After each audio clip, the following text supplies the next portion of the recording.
आज हम लोग स्टार्ट करने जा रहे हैं सॉलिड स्टेट। ट्वेल्थ का ये फर्स्ट चैप्टर है केमिस्ट्री का, और एनसीईआरटी में भी फर्स्ट चैप्टर है। और ये ज़्यादा कोई लंबा सा चैप्टर है नहीं, छोटा सा चैप्टर है, बहुत कम कॉन्सेप्ट है इसमें और इजीली ख़त्म हो जाएगा, समझ पे आ जाएगा। एकदम बिल्कुल कॉन्सेप्चुअल सब्जेक्ट है, इसको समझना बहुत ज़रूरी है।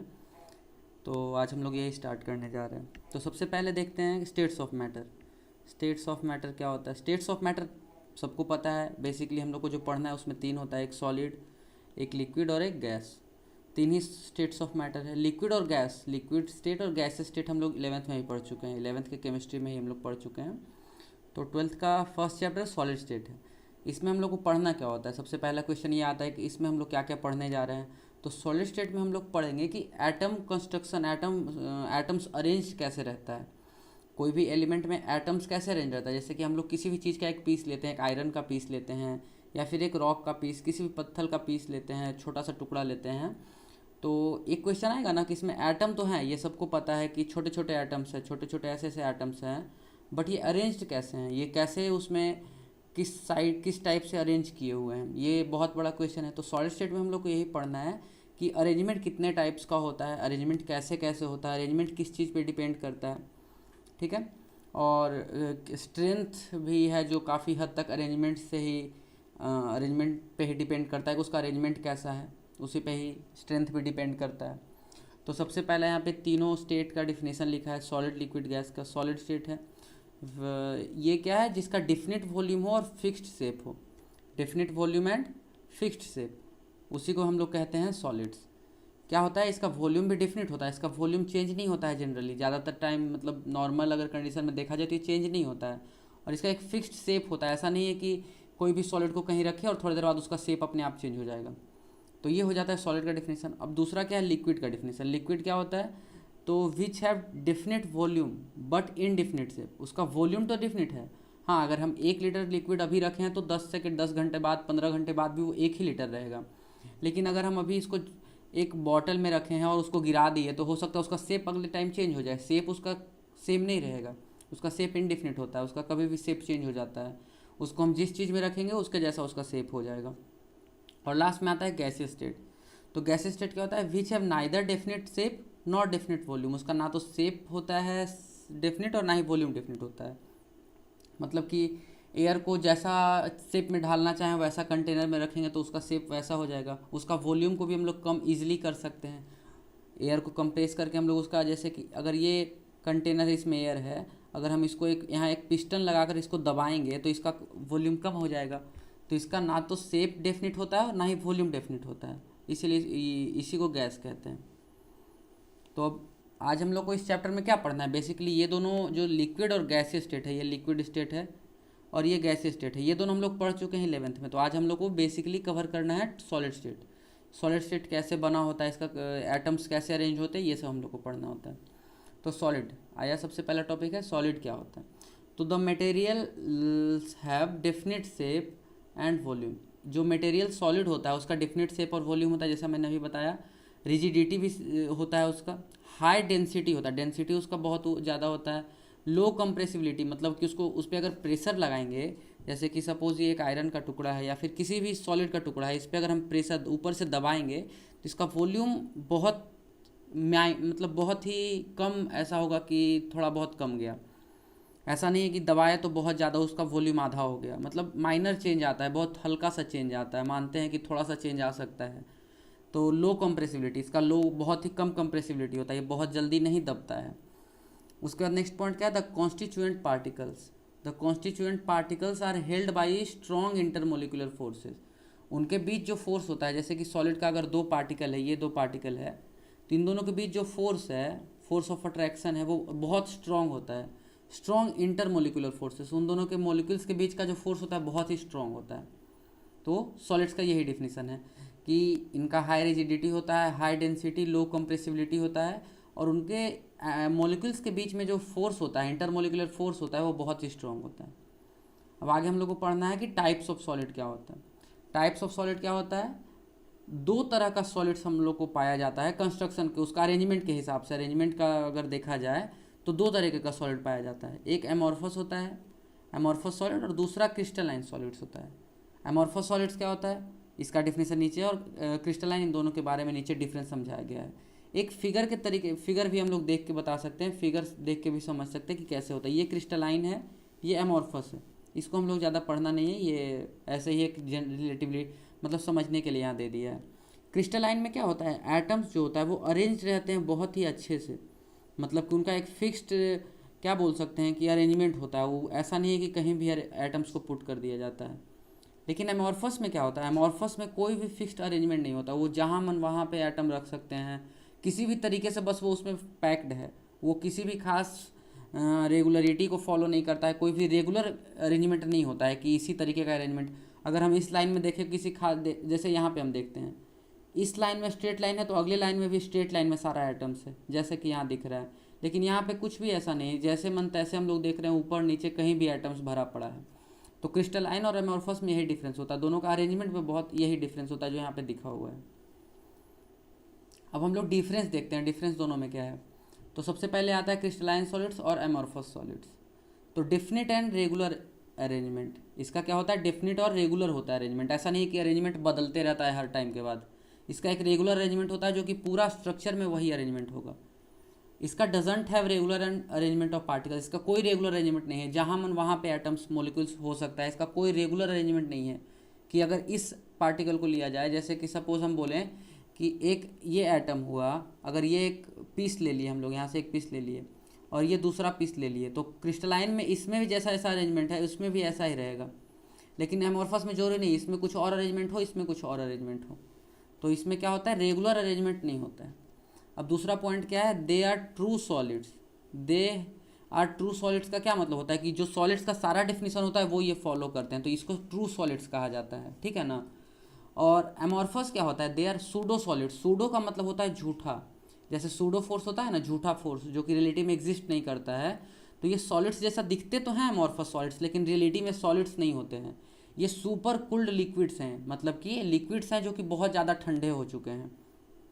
जैसे कि ग्लास का एग्जांपल लेते हैं, तो ग्लास अपने मेल्टिंग पॉइंट से काफ़ी नीचे आ गया है, तो वो जम गया है, जैसे बर्फ़ जम जाता है ना, वैसे ही वो लिक्विड्स हैं जो ज़्यादा ठंडा होकर जम जाता है, वो सॉलिड्स प्योरली सॉलिड्स नहीं है। एमॉर्फस सॉलिड्स जो हैं वो सूडो सॉलिड्स हैं, झूठा सॉलिड। अब क्या है, तीसरा पॉइंट क्या है, these have long order arrangement of particle. Long order मतलब क्या होता है कि एक जैसा अरेंजमेंट बहुत देर, बहुत दूर तक, जहाँ तक हम लोग पहुँचेंगे वहाँ तक एक जैसा अरेंजमेंट मिलेगा।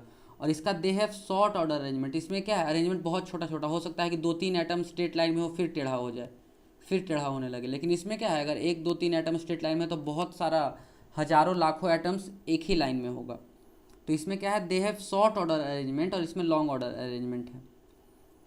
दे आर अनआइसोट्रॉपिक इन नेचर और they are isotropic in nature. Anisotropic क्या होता है कि इनका हर डायरेक्शन में प्रॉपर्टी चेंज होता है। जैसे कि एक पीस ले लिए अगर हम, तो अगर इसका कोई प्रॉपर्टी इस डायरेक्शन में सपोज एक्स है, तो इस डायरेक्शन में वाई होगा, मतलब चेंज हो जाएगा। लेकिन एमॉर्फस में क्या है कि अगर इसका प्रॉपर्टी इस डायरेक्शन में एक्स है, तो इस डायरेक्शन में भी एक्स ही होगा, मतलब इसका डायरेक्शन पे डिपेंड नहीं करता है। एमॉर्फस का जो प्रॉपर्टीज़ है वो डायरेक्शन पे डिपेंड नहीं करता है, लेकिन जो क्रिस्टलाइन का प्रॉपर्टी है वो डायरेक्शन पे डिपेंड करता है कि आप वो प्रॉपर्टी किस डायरेक्शन पे ले रहे हैं। इसलिए इसको अनआइसोट्रॉपिक कहते हैं और इसको आइसोट्रॉपिक कहते हैं। ये हर डायरेक्शन में सेम है और ये हर डायरेक्शन में अलग अलग होता है। अब क्या है, they have sharp melting points, ठीक है। They have sharp melting points क्या होता है, और एमॉर्फस क्या होता है, they melt over a range of temperature.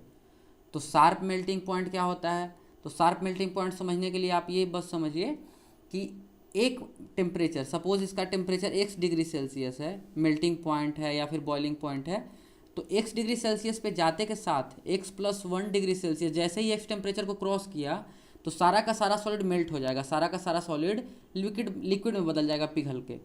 लेकिन एमॉर्फस में क्या होता है, इसका एक रेंज में होता है, एक रेंज, जैसे कि मान लो कि एक 50 डिग्री सेल्सियस से 60 डिग्री सेल्सियस तक ये मेल्ट होते रहेगा। कुछ सॉलिड 50 डिग्री सेल्सियस पे मेल्ट होगा, कुछ 51 पे, कुछ 52, कुछ 53, कुछ 54, कुछ 55, कुछ 56, ऐसे करके 60 डिग्री तक ये मेल्ट करते जाएगा। ऐसा नहीं कि कोई खास टेम्परेचर पे ये मेल्ट करता है, ये हर टेम्परेचर, एक रेंज ऑफ टेम्परेचर पे, एक सम मान लो कि एक टेम्परेचर से लेकर दूसरे टेम्परेचर का एक रेंज होता है, उतना पूरा टेम्परेचर रेंज तक ये मेल्ट करते रहता है। तो एग्जांपल्स क्या है इसका ले सकते हैं, मेटल्स, साल्ट्स, बहुत तरह का एग्जांपल है इसका, ग्लास एक एग्जांपल ले सकते हैं एमॉर्फस सॉलिड्स का। तो ये हमारा डिफरेंस हो गया क्रिस्टलाइन सॉलिड्स और एमरफस सॉलिड्स का एग्जाम्पल, सॉरी डिफरेंस हो गया कि इन दोनों में क्या क्या डिफरेंसेस हैं। अब अगला टॉपिक क्या है, classification of crystalline solids. Classification क्या है, कैसे कैसे क्रिस्टलाइन सॉलिड्स को हम लोग क्लासीफाई करते हैं। तो आयनिक, मोलिक्यूलर, कोवैलेंट और मेटेलिक। ठीक है, आयनिक किसको कहते हैं, जिनमें एटम्स के बीच में आयनिक बॉन्ड हो उसको आयनिक सॉलिड्स कहते हैं। ठीक है, जिनके मोलिक्यूल्स के बीच में मोलिकुलर मतलब बॉन्ड हो, जैसे कि डाइपोल मोमेंट हो, एच बॉन्ड हो, तो ये सब को हम लोग मोलिकुलर सॉलिड्स कहते हैं। H2O का जैसे बर्फ़ हम लोग ले सकते हैं, सॉलिड है ना, आइस, तो H2O ही तो है ये ना। ये इसमें क्या होता है, डाइपोल मोमेंट होता है, एच बॉन्ड होता है।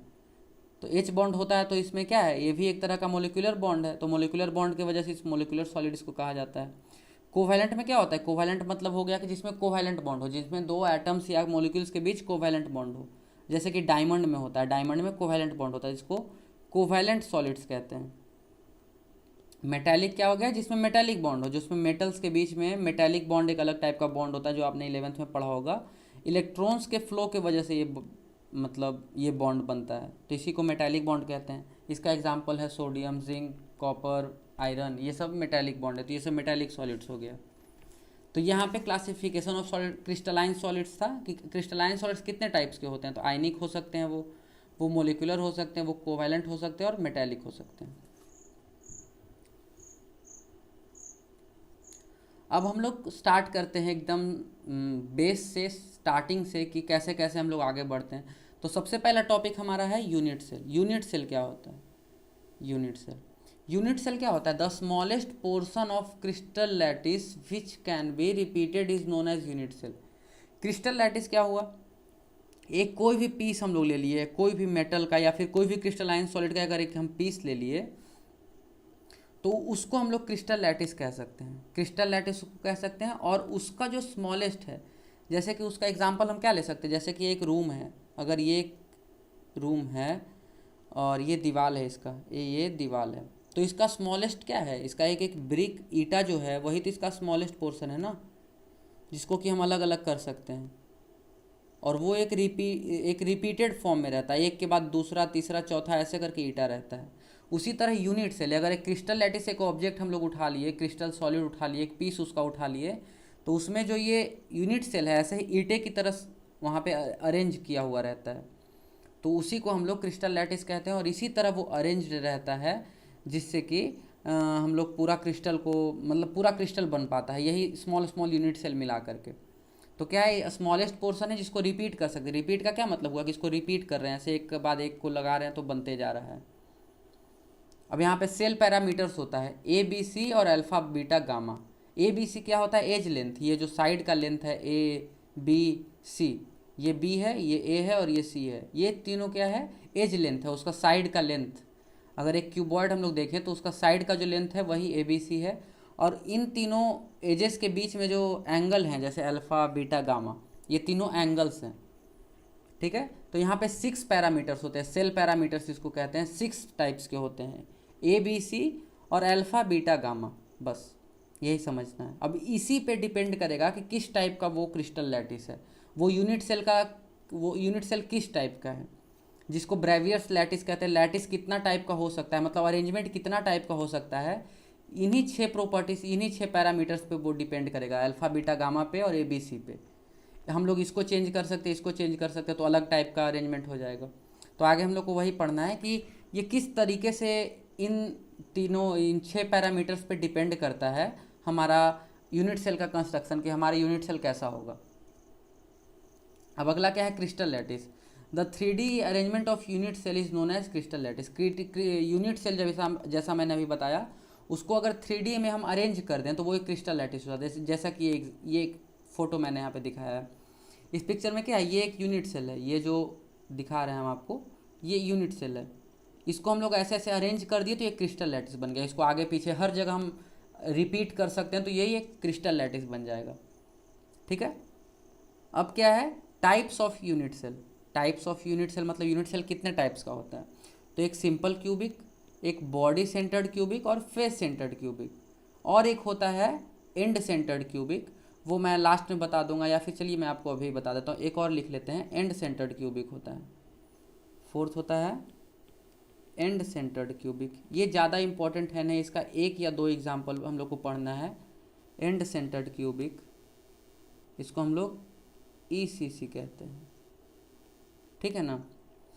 तो चलिए सबसे पहले समझते हैं बॉडी सेंटर्ड सिंपल क्यूबिक क्या होता है। सिंपल क्यूबिक में क्या होता है, ये फोटो में आप समझ सकते हैं। इसके कॉर्नर्स पे एटम होते हैं, ये जो कॉर्नर्स है ना, कॉर्नर्स पे एटम होते हैं, यहाँ पे यहाँ पे यहाँ पे ऐसे करके कॉर्नर्स पे सिर्फ एटम हुए तो इसको सिंपल क्यूबिक कहा जाता है। जैसा कि ये है, ये हम लोग देख सकते हैं यहाँ पे, ठीक है। और एक होता है face centred cubic. Face centred cubic में क्या होता है, इसके कॉर्नर्स पे तो एटम है ही, मतलब पहले से ही है, जैसा कि भी सिंपल क्यूबिक में था। उसके अलावा इसके जो फेस है उसके बीच में भी एक आ जा रहा है, यहाँ पे उसके पीछे वाले फेस पे, इस साइड वाले फेस पे, नीचे वाले फेस पे, ऊपर वाले फेस पे। तो इसको हम लोग फेस सेंटर्ड, फेस के सेंटर में ये जो फेस है इसका, जैसे कि ये देखिए, ये जो फिगर दिख रहा है इसके फेस में, यहाँ पे अगर एक एटम हम लोग देते हैं यहाँ पे, तो ये हो गया फेस सेंटर्ड क्यूबिक। हर जगह, यहाँ पे भी हर जगह दे दी तो उसको फेस सेंटर्ड क्यूबिक कहते हैं। और तीसरा क्या है, body centred cubic. Body centred cubic में क्या होता है, ये इसका कॉर्नर्स पे तो एटम हर में रहेगा, हर किसी में कॉर्नर्स पे तो एटम प्रेजेंट है ही। उसके अलावा एक बॉडी के सेंटर, उसके एकदम बीच में उसका जो ये क्यूब है, सपोज एक क्यूब हम बना लेते हैं, एक क्यूब ऐसे बना लिए,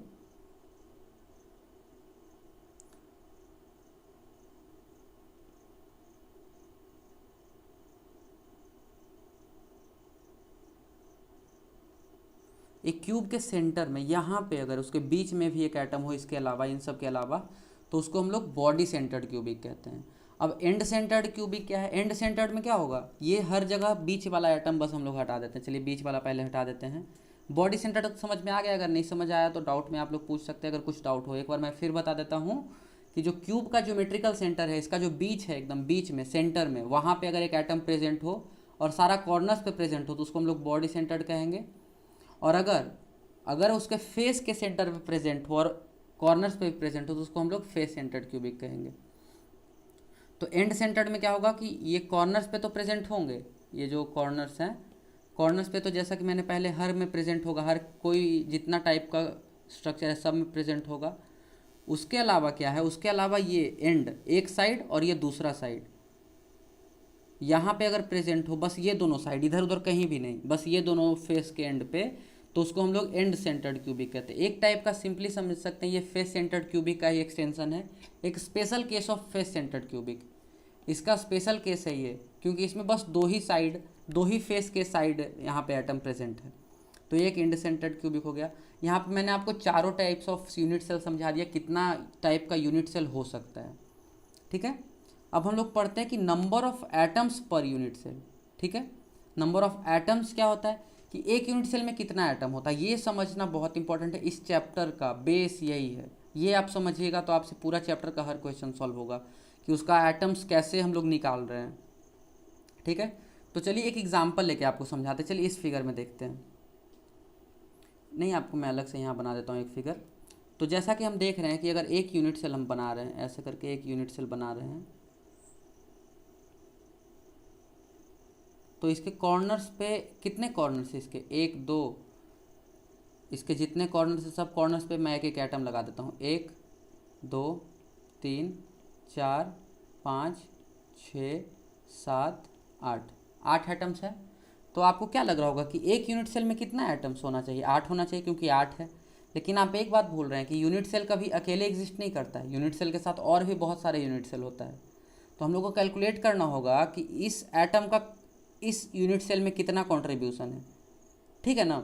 जैसे कि हम इसका एग्जांपल कैसे ले सकते हैं, सपोज एक बल्ब है, एक बल्ब जल रहा है, यहाँ पे एक बल्ब जल रहा है और इसके नीचे ऐसे ऐसे करके 4 कमरा है, एक यहाँ पे और एक यहाँ पे ऐसे कर कमरा है, और एक यहाँ पे कमरा है, और एक यहाँ पे कमरा है, और बल्ब एक है एकदम ऊपर, एक हैंगर पे लटक रहा है, और इस कमरा के ऊपर से चारों में लाइट जा रहा है। तो इस बल्ब का इस कमरे में कितना % लाइट आ रहा है, 25, मतलब 1/4 पार्ट ऑफ बल्ब है जो ये कमरा यूज़ कर रहा है, 1/4 ये कमरा यूज़ कर रहा है, 1/4 ये और 1/4 ये। ऐसा तो कह नहीं सकते ना कि इस कमरे के पास भी एक बल्ब है, इस कमरे के पास भी एक बल्ब है, क्योंकि एक कमरे के पास तो उसका 1/4 हिस्सा ही जा रहा है ना। उसी तरह एटम में भी यहाँ समझ सकते हैं, इसके साथ तो 4 तो जुड़ा है ना, एक आगे में, एक इसके पीछे में, एक साइड में और एक इसके लेफ्ट में। मतलब एक यहाँ पे ये पार्ट, एक इस पार्ट और एक इस पार्ट में और एक इस पार्ट में, 4 पार्ट में इसका 4 क्यूब के साथ शेयर हो रहा है। ये देख सकते हैं आप यहाँ पे, समझिए, ये देखिए एक यहाँ पे भी क्यूब है, तो ये एटम का अगर हम मानते हैं तो एक इसमें भी शेयर होगा, एक इसमें शेयर होगा। अब एक यहाँ पे भी तो क्यूब है ना, इसके एक पीछे में क्यूब है, एक इसके आगे में क्यूब है और एक इसके इधर क्यूब है, तो 4 क्यूब तो नीचे हो गया, 1 2 3 और ये 4 क्यूब के साथ तो ये शेयर कर रहा है ना। अब 4 इसके ऊपर भी तो हैं, यहाँ पे अगर देखा जाए तो इसके ऊपर भी तो 4 है ना, तो 4 टोटल एक एटम है वो 8 यूनिट सेल में शेयर हो रहा है। एक एटम 8 यूनिट सेल में उसका हिस्सा जा रहा है। तो एक यूनिट सेल में कितना हिस्सा आएगा? सपोज हम आपको यूनिटरी मेथड से समझा देते हैं कि सपोज एक एटम 8 यूनिट सेल में शेयर हो रहा है। इसको अगर आप अच्छे से समझना चाहते, चलिए मैं आपके लिए एक बार फिर से फिगर बना देता हूँ। यहाँ पे ऐसे ऐसे ऐसे ऐसे, यहाँ पे एक एटम है, तो आप देख सकते हैं कि ये इन चारों के साथ शेयर हो रहा है। अब इसके ऊपर में, यहाँ पे इसके जस्ट ऊपर में भी तो 4 होगा ना, इसके ऊपर में, जैसे यहाँ पे ये दो है, ये 2 है, तो इसके ऊपर में भी तो 2 होगा जो इसको शेयर करेगा। तो उन चारों को और इन चारों के साथ ये शेयर हो रहा है, तो एक एटम 8 यूनिट सेल के साथ शेयर हो रहा है। तो एक एटम का एक यूनिट सेल में क्या हिस्सा है? 1 atom share in 1 unit cell कितना हुआ? एक यूनिट सेल में उसका कितना हिस्सा आ रहा है? 1/8। ठीक है, यानी कि जो एक एटम है, ये जो कॉर्नर का एक एटम है जो हम अभी पढ़ रहे थे, ये जो एटम है एक एटम का, ये एटम का इस क्यूब में, इस यूनिट सेल में इसका हिस्सा आ रहा है 1/8। और ऐसा ऐसा टोटल कितना एटम्स है? 1 2 3 4 5 6 7 8 है। तो टोटल यूनिट सेल कितना, टोटल एटम्स कितना है? 8, और एक का हिस्सा आ रहा है 1/8, तो टोटल कितना हो गया? जैसे कि नंबर ऑफ एटम्स हम निकालेंगे तो कितना हो जाएगा? 1/8 × 8 = 1। तो एक यूनिट सेल में सिंपल क्यूबिक में, अगर एक सिंपल क्यूबिक का हम बात करें तो number of atoms in a unit cell हो जाता है 1।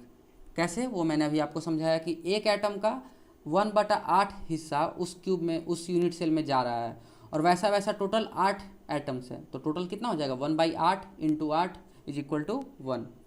अब क्या है, बॉडी सेंटर्ड क्यूबिक का देखते हैं। बॉडी सेंटर्ड क्यूबिक में क्या है, तो अब एक चीज़ तो आप समझ गए ना, ये जो कॉर्नर्स वाला का तो हर जगह सेम होगा, हर जगह उतना ही होगा, तो हर जगह कॉर्नर्स वाले का तो सेम है। और यहाँ पे क्या है, एक सेंटर में है।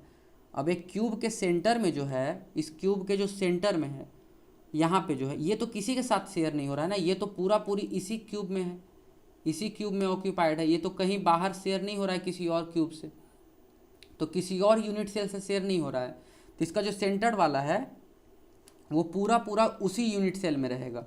तो इसका टोटल नंबर ऑफ एटम्स कितना हो जाएगा? एक तो पहले कॉर्नर्स वाले का 1/8 × 8 हो गया, प्लस 1 × 1, एक एटम है सेंटर में जो कि एक के साथ शेयर हो रहा है, तो 1 × 1, तो टोटल कितना हो गया? 2।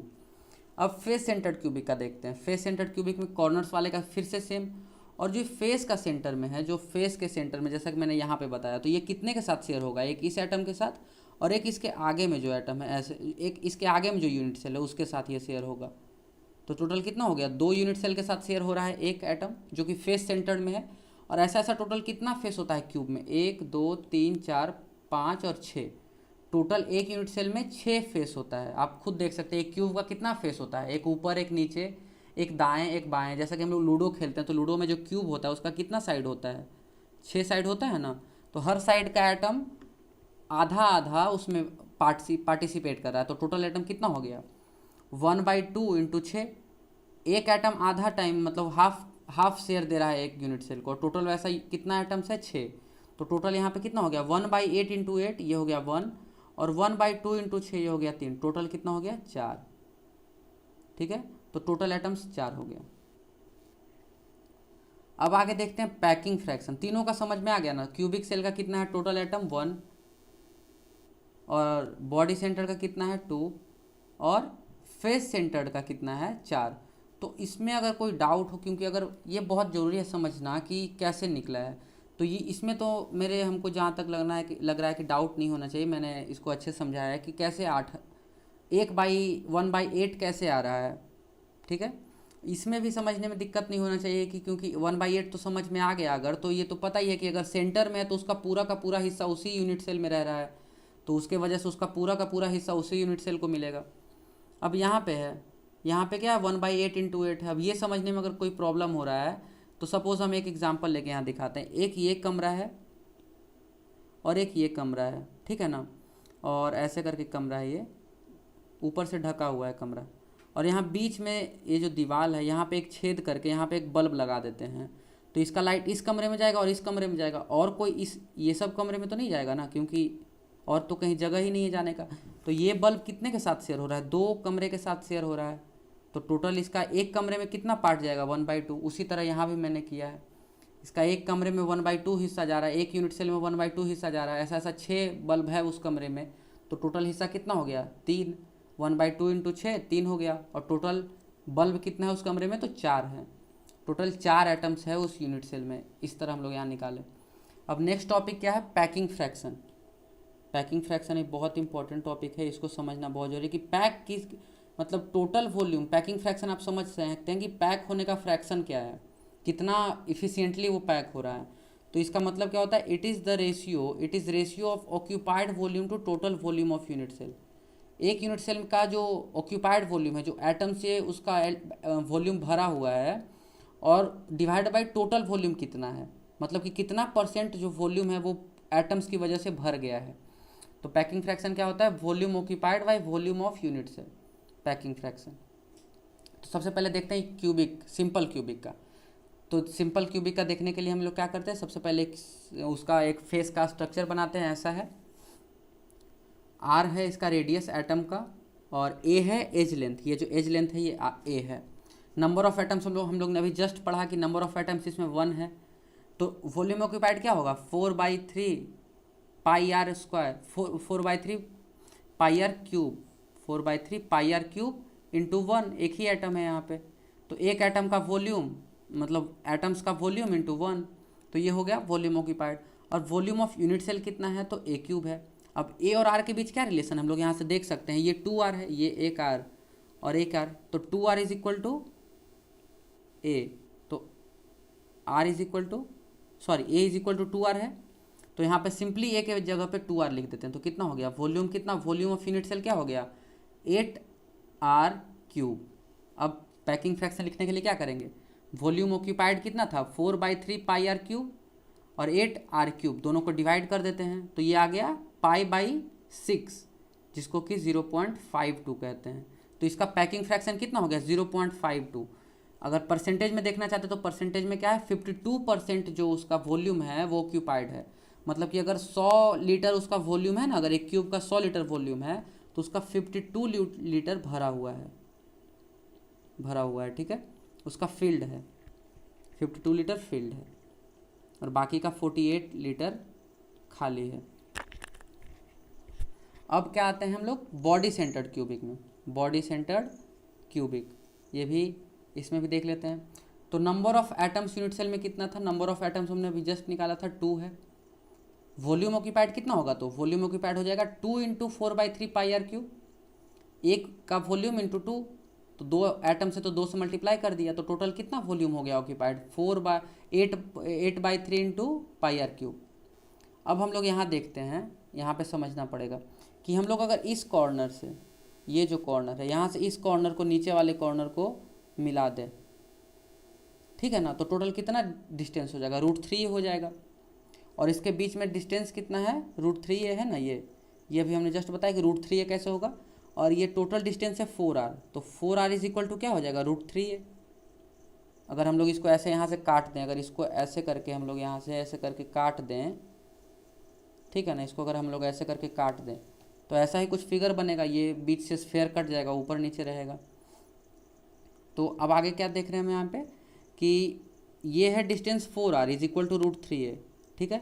अब आगे हम लोग यही निकालना है, जो वॉल्यूम ऑफ यूनिट सेल कितना हुआ, वॉल्यूम ऑफ यूनिट सेल होता है ए क्यूब हो गया, और √3a इज इक्वल टू हो गया 4/4r। तो ए का वैल्यू कितना होगा, ए का वैल्यू हो गया 4/√3r, 4/√3r हो गया, ठीक है। अब इसका हम लोग वैल्यू यहाँ पे पुट कर देंगे अगर ए क्यूब में, तो हम लोग वॉल्यूम निकाल सकते हैं। वॉल्यूम आ गया 64/3√3 इंटू r³। ये आ गया हमारा वॉल्यूम। तो ये हमारा यूनिट सेल का वॉल्यूम आ गया, और एटम्स का वॉल्यूम हम लोग पहले ही निकाल चुके हैं, तो दोनों को डिवाइड कर दिए और रिजल्ट क्या आया, √3π/8।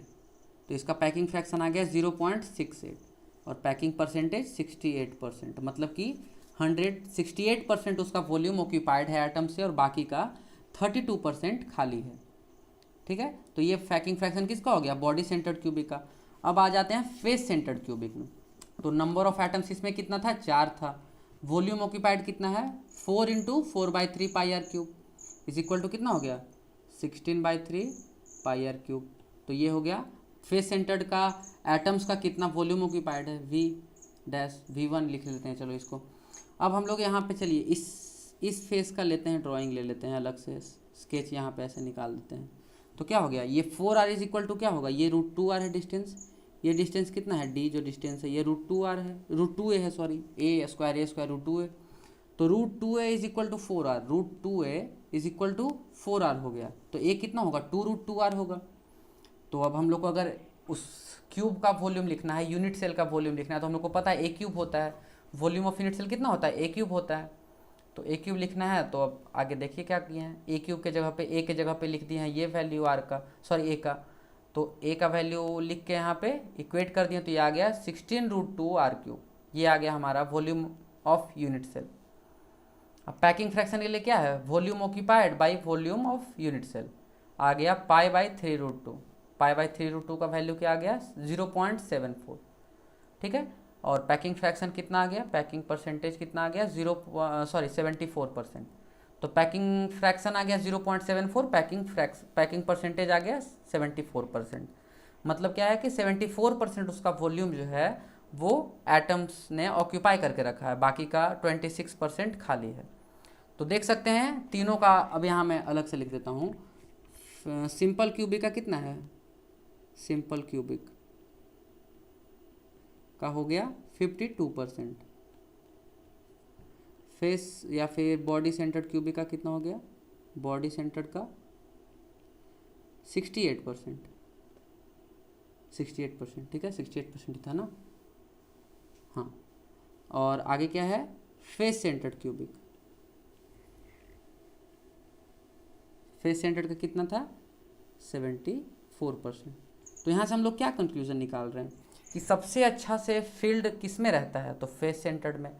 इसीलिए इसको कहते हैं closed pack structure. Face centred को क्या कहते हैं, क्लोज्ड पैक स्ट्रक्चर, क्योंकि बहुत ही इफिशिएंटली पैक्ड रहता है, बहुत ही अच्छे से पैक्ड रहता है, क्लोज पैक्ड स्ट्रक्चर। ठीक है, तो अगर आपसे कोई पूछा जाए कि किसका पैकिंग फ्रैक्शन सबसे ज़्यादा होता है, किसमें ज़्यादा इफिशिएंटली पैक्ड रहता है एटम्स, तो किसका नाम बताइएगा, फेस सेंटर्ड क्यूबिक का। इसमें 74%, जो कि हाईएस्ट है तीनों में से। तो आज के लेक्चर में इतना ही हम लोग को पढ़ना है। नेक्स्ट चैप्टर में नेक्स्ट लेक्चर में मैं आपको समझाने चाह रहा हूँ कि ब्रेवियस लैटिस कितने टाइप्स के होते हैं और वो कैसे वेरी करते हैं, जो सेल पैरामीटर है उसको चेंज करने पे। सेल पैरामीटर्स क्या था, तो अल्फ़ा बीटा गामा और ABC, इन 6 को चेंज कर करके कैसे हम लोग Bravais lattice, different types of Bravais lattice हम लोग पढ़ते हैं। तो इस लेक्चर में इतना ही है, और अगर कोई डाउट हो तो बिल्कुल, जैसा मैंने पहले ही बता रखा है, ये फर्स्ट लेक्चर है क्लास 12th का, तो आप लोग को कोई भी डाउट हो इस लेक्चर से तो प्लीज़ कमेंट में बताइए। हम लोग लाइव क्लास वीकेंड्स पे लेते हैं, संडे को, उस दिन आपका सारा डाउट्स क्लियर हो जाएगा। लाइव क्लास में अगर आप अटेंड कीजिएगा तो आपका सारा डाउट क्लियर हो जाएगा। तो आज के लिए इतना ही है, नेक्स्ट क्लास में मिलते हैं हम लोग, बाय।